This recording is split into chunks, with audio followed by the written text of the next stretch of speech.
আসসালামু আলাইকুম। সবাইকে আমন্ত্রণ জানাচ্ছি এবি নিউজ দুপুরের সংবাদে। আপনাদের সঙ্গে আছি আমি সুমাইয়া মিঠা। রাজনৈতিক অঙ্গনে চলমান যুগপৎ আন্দোলনের পর থেকে নিজ দলকে সরিয়ে রাখার ঘোষণা দিল জাতীয় নাগরিক পার্টি এনসিপি। শুক্রবার রাজধানীতে আয়োজিত এক তৃণমূল বৈঠক শেষে দলটির আহ্বায়ক নাহিদ ইসলাম সাংবাদিকদের জানান, এনসিপি এখনই কোনো বড় রাজনৈতিক জোটে যাচ্ছে না, বরং দলটি নিজস্ব স্বতন্ত্র রাজনৈতিক উদ্দেশ্য নিয়ে মাঠে নামবে। দলটির আহ্বায়ক নাহিদ ইসলাম বলেন, আমরা উচ্চকক্ষে অর্থাৎ জাতীয় সংসদের দ্বিতীয় কক্ষে আনুপাতিক প্রতিনিধিত্ব চাই, আর নিম্নকক্ষে সরাসরি জনগণের ভোটে নির্বাচিত প্রতিনিধি চাই। তিনি আরো বলেন, এই কাঠামো বাস্তবায়নে প্রয়োজন একটি নতুন গণপরিষদ। শুধুমাত্র জাতীয় নির্বাচন যথেষ্ট নয়, গণপরিষদ গঠন ছাড়া জুলাই সনদের আইনি ভিত্তি প্রতিষ্ঠা অসম্ভব।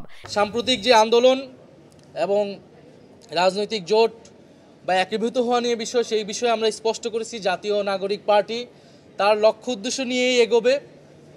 কোনো রাজনৈতিক গ্রুপ যদি মনে করে যে এই লক্ষ্য উদ্দেশ্যের সাথে তারা একমত, তারা আমাদের সাথে আসতে পারে। এবং যেহেতু আমরা জামাত ইসলামের নেতৃত্বে যে আন্দোলনটা হচ্ছে যুগপৎ আন্দোলন, সেই আন্দোলনের সাথে জাতীয় নাগরিক পার্টি নাই, অংশগ্রহণ করছে না। কারণ নিম্নকক্ষে আমরা পিয়ার চাই না, নিম্নকক্ষের পিয়ারের বিরুদ্ধে আমরা অবস্থান নিয়েছি। আমরা শুধু উচ্চকক্ষে পিয়ার এবং একটা জবাবদিহিতার জন্য একটি কার্যকর উচ্চকক্ষ চাচ্ছি। ফলে সেটাকে নিশ্চিত করে যাতে জুলাই সনদ বাস্তবায়ন করা হয়। ফলে আমরা এই মুহূর্তেই কোনো জোট ভিত্তিক আমরা চিন্তাভাবনা করছি না যে আমাদের যে বড় রাজনৈতিক দল রয়েছে তাদের সাথে, বরং জাতীয় নাগরিক পার্টি তার স্বতন্ত্র রাজনৈতিক উদ্দেশ্য নিয়ে আগাবে। এবং রাজনৈতিক বিশ্লেষকদের মতে এনসিপির এই অবস্থান মূলধারার বাইরে একটি নতুন মেরুকরণের ইঙ্গিত দিচ্ছে। বিশেষ করে উচ্চকক্ষে পিআর ভিত্তিক প্রতিনিধি নির্বাচনের দাবি দেশের রাজনৈতিক কাঠামোতে এক নতুন মাত্রা যোগ করতে পারে। বৈঠকে উপস্থিত থাকা একাধিক তৃণমূল নেতা জানান, দীর্ঘদিন মাঠের বাইরে থাকার পর আবার সক্রিয় হওয়ার জন্য নতুন রণকৌশল নির্ধারণ করেছেন তারা। মূলত স্থানীয় পর্যায়ে সংগঠিত হয়ে কেন্দ্রীয় পরিকল্পনার অংশ হিসেবে কাজ করতে চান তারা। ব্রিফিংয়ের শেষ ভাগে এনসিপির ভবিষ্যৎ পরিকল্পনার কথা বলতে গিয়ে নাহিদ ইসলাম বলেন, আমরা নির্বাচনমুখী দল, তবে সেই নির্বাচন হতে হবে অংশগ্রহণমূলক, অন্তর্ভুক্তিমূলক এবং জনগণের সার্বিক প্রতিনিধিত্ব নিশ্চিত করার মতো একটি কাঠামোর ভিত্তিতে। এবং আইনি ভিত্তি পাওয়ার পরবর্তীতে যাতে নির্বাচনের দিকে আগায় সরকারের, সেই বিষয়ে আমাদের সরকারের প্রতি আহ্বান থাকবে। আমাদের নেতাকর্মীদেরকে আমরা বলেছি যাতে সাংগঠনিকভাবে তারা প্রস্তুতি নেয়। যেহেতু আমরা আগামী নির্বাচন, গণপরিষদ এবং জাতীয় সংসদ নির্বাচন একত্রে চাচ্ছি, সেই যৌথ নির্বাচনের জন্য জাতীয় নাগরিক পার্টির সকল স্তরের নেতাকর্মীদেরকে সাংগঠনিকভাবে প্রস্তুতি নেবার নির্দেশনা দেওয়া রয়েছে। এছাড়া আওয়ামী লীগ সারা দেশে নৈরাজ্য এবং তাণ্ডব করার পরিকল্পনা করছে। সরকার এবং প্রশাসনের ভিতর থেকে তাদেরকে নানাভাবে সহযোগিতা করা হচ্ছে বলে আমরা শুনতে পেয়েছি। যারা জুলাই গণহত্যায় জড়িত ছিল, বিভিন্ন মামলায় গ্রেফতার হলে তারা ছাড়া পেয়ে যাচ্ছে, পুলিশ কোনো ধরনের ব্যবস্থাই নিচ্ছে না। যারা বৈষম্যবিরোধী ছাত্র আন্দোলনে অংশগ্রহণ করেছিল এবং জাতীয় নাগরিক পার্টির সাথে যারা যুক্ত রয়েছে তাদেরকে নানা ধরনের হুমকি ধামকি দেওয়া হচ্ছে। ফলে সরকারের কাছে আমাদের এই আহ্বান থাকবে। মেহেরপুরের গাংনী সীমান্তে আবারও কূটনৈতিক সৌহার্দ্যের দৃষ্টান্ত স্থাপিত হল। ভারতীয় সীমান্তরক্ষী বাহিনী বিএসএফ পতাকা বৈঠকের মাধ্যমে নারীসহ 18 জন বাংলাদেশি নাগরিককে বিজিবির হাতে হস্তান্তর করেছে। এতে সীমান্তে দুই দেশের পারস্পরিক আস্থা ও সমন্বয় বৃদ্ধিতে গুরুত্বপূর্ণ ভূমিকা রাখবে বলে মনে করছেন সংশ্লিষ্টরা। গণ অভ্যুত্থানে শেখ হাসিনা সরকারের পতনের পর থেকে দুই দেশের সীমান্তে দেখা দেয় চরম উত্তেজনা। দুপক্ষের বাসিন্দাদের সীমান্তে জড়ো হওয়া, এমনকি ঘটে সাউন্ড গ্রেনেড নিক্ষেপের মতো ঘটনাও। তবে এবারের বৈঠকের ধরন দেখে কেউ কেউ বলছেন সম্পর্ক স্বাভাবিক করার ব্যাপারে আগ্রহী দুই পক্ষই। জানা যায়, কুষ্টিয়া ব্যাটালিয়নের পর্যায়ে এ পতাকা বৈঠক অনুষ্ঠিত হয়। দুই দেশের সীমান্তরক্ষীদের মধ্যে সরাসরি আলোচনার মাধ্যমেই এসব বাংলাদেশিকে নিরাপদে ফিরিয়ে আনা সম্ভব হয়েছে। এদের মধ্যে নারী, কিশোর ও পুরুষ রয়েছেন। ধারণা করা হচ্ছে এরা সবাই অবৈধভাবে সীমান্ত পার হওয়ার সময় ভারতীয় কর্তৃপক্ষের হাতে আটক হন। বিজিবি সূত্র জানায়, ভারতের কারাগারে বিভিন্ন মেয়াদে আটক থাকা এসব বাংলাদেশি নাগরিকের শাস্তি শেষ হওয়ার পর আইনগত প্রক্রিয়া অনুসরণ করে তাদের দেশে ফিরিয়ে আনা হচ্ছে। পতাকা বৈঠকে উভয় পক্ষের মধ্যে পারস্পরিক সৌহার্দ্য ও পেশাদারিত্ব বজায় রেখে আলোচনা হয়েছে। স্থানীয় প্রশাসন ও বিজিবি জানিয়েছে, ফিরিয়ে আনা বাংলাদেশিদের প্রাথমিক জিজ্ঞাসাবাদ ও স্বাস্থ্য পরীক্ষা শেষে পরিবারে পাঠানো হবে। ভারতের মণিপুর রাজ্যে ফের রক্তাক্ত হামলা। রাজধানী ইম্ফালে একটি অতর্কিত সন্ত্রাসী হামলায় আসাম রাইফেলসের 2 সদস্য নিহত হয়েছেন। শুক্রবার সন্ধ্যায় ইম্ফাল থেকে বিষ্ণুপুরে যাবার পথে এই হামলার শিকার হন তারা। ভারতীয় সেনাবাহিনী সূত্র জানায়, আসাম রাইফেলসের সেনাদের বহনকারী 407 টাটা ট্রাকটি রাজধানীর দক্ষিণাঞ্চল দিয়ে বিষ্ণুপুর যাচ্ছিল। এই সময় অজ্ঞাত বন্দুকধারীরা অতর্কিতে ট্রাকটিকে লক্ষ্য করে গুলি ছোড়ে। হামলাস্থলটি ইম্ফাল বিমানবন্দর থেকে মাত্র 8 কিলোমিটার দূরে অবস্থিত। এতে ঘটনাস্থলেই 2 সেনা সদস্য প্রাণ হারান, আহত হন আরও কয়েকজন। স্থানীয় নিরাপত্তা বিশ্লেষকরা হামলার ধরন দেখে বলছেন, এটি মেইত সশস্ত্র গোষ্ঠীর কাজ। মণিপুরে দীর্ঘদিন ধরে এই গোষ্ঠীটি সক্রিয়। প্রায়ই তারা ভারতীয় নিরাপত্তা বাহিনীর উপর হামলা চালিয়ে আসছে।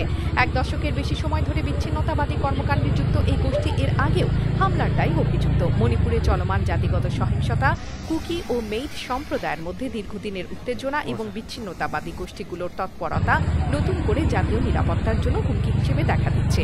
কেন্দ্রীয় সরকার হামলার ঘটনার প্রতিবাদ জানিয়ে দ্রুত তদন্তের নির্দেশ দিয়েছেন। ইম্ফাল ও বিষ্ণুপুরের মাঝামাঝি এলাকাটি দীর্ঘদিন ধরেই বিচ্ছিন্নতাবাদীদের চলাচলের রুট হিসেবে পরিচিত। আহত সেনা সদস্যদের স্থানীয় সামরিক হাসপাতালে ভর্তি করা হয়েছে। ইউক্রেনের সঙ্গে দীর্ঘদিন ধরে চলমান রক্তক্ষয়ী যুদ্ধে বর্তমানে রাশিয়ার 7 লাখ সেনা লড়ছেন বলে জানিয়েছেন দেশটির প্রেসিডেন্ট ভ্লাদিমির পুতিন। মস্কোয় আয়োজিত একটি সম্মাননা অনুষ্ঠানে টাইম অব হিরোজ শীর্ষক আয়োজনে প্রধান অতিথি হিসেবে বক্তব্য দেন পুতিন। সেখানেই তিনি প্রথমবারের মতো রুশ সেনাবাহিনীর বর্তমান সক্রিয় সদস্য সংখ্যার তথ্য প্রকাশ করেন। তিনি বলেন, বর্তমানে আমাদের সেনাবাহিনীতে স্টেশনড অবস্থায় আছেন মোট 7 লাখ সেনা। যে কোনো অভিযানের সময় সেখান থেকেই উপযুক্তদের বাছাই করা হয়। পুতিন আরও বলেন, বাছাইয়ের ক্ষেত্রে অগ্রাধিকার দেওয়া হয় সেই সব সেনাদের যারা স্বেচ্ছায় যুদ্ধক্ষেত্রে যেতে চান। এই স্বেচ্ছাসেবীরা হচ্ছেন আমাদের গর্ব। রাশিয়ার পক্ষ থেকে সচরাচর সেনাবাহিনীর সদস্য সংখ্যা বা যুদ্ধক্ষেত্রে নিযুক্ত সেনাদের পরিসংখ্যান প্রকাশ করা হয় না, তাই এই ঘোষণাকে বিশেষ গুরুত্বপূর্ণ হিসেবে দেখছেন সামরিক বিশ্লেষকরা। এর আগে সর্বশেষ 2024 সালের জানুয়ারি মাসে সেনা সংখ্যা সম্পর্কে তথ্য দিয়েছিলেন পুতিনই। তখন তিনি জানিয়েছিলেন, রাশিয়ার সেনাবাহিনীতে সক্রিয় 6 লাখ সেনা। চলতি বছরের তুলনায় সেখানে 1 বছরে সেনাবাহিনীর সদস্য সংখ্যা বেড়েছে প্রায় 1 লাখ। ইউক্রেনের সঙ্গে রাশিয়ার যুদ্ধ চলছে টানা 3য় বছরে।